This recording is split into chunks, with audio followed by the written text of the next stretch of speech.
Hello, my name is Coleman, my partner is Alice, and we are both engineering students here at USU. Today we are in the Idea Factory, and one problem that STEM students run into here is removing the filament from the 3D printers.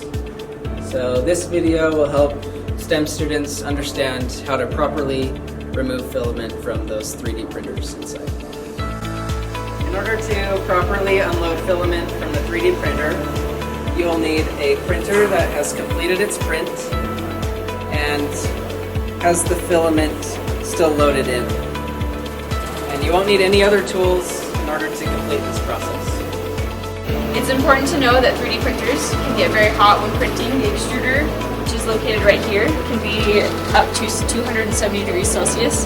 So please be cautious as you unload filament that you're not bumping or touching any parts of the printer that are hot. Once your print is finished, you can remove your print from the print bed, which we've done here.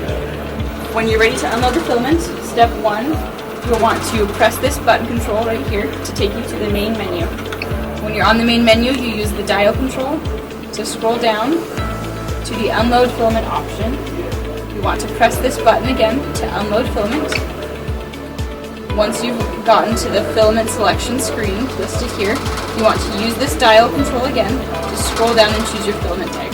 If you're not sure what kind of filament you have, you can always check the label on your roll of filament. In this case, we're using PLA, so I'll use the dial again as I have before to scroll down and choose PLA and use the button to select PLA.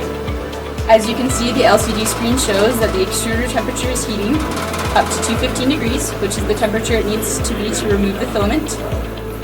So we'll wait for that to heat up, and once it beeps, we'll be ready to unload the filament.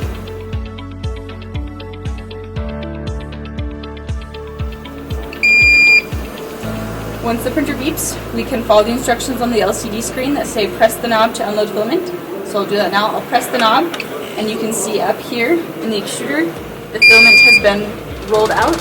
All I have to do now is grab the filament and pull straight up to remove it from the printer. At that point, I can pull the roll off and set it next to the printer. If you run into any problems while unloading the filament, you can always use the button and dial control to backtrack to the main menu and start the instructions again. If you're confused, again, please backtrack and use the instructions, follow them from the beginning. If you still are having problems or can't figure out how to unload the filament, you can always ask an Idea Factory staff member for help. It is important that you don't unload filament in any way that is not in accordance with these instructions. Unloading filament the way that we've outlined in this video is the safest way to unload filament and will keep the printers from being damaged. After following these steps, you should have been successful in heating up the printer, unloading the filament, and putting it away nicely. As a reminder, be careful of hot printer parts and be considerate of other students. Thank you for watching, and I hope that we've helped you understand how to remove the filament from a 3D printer.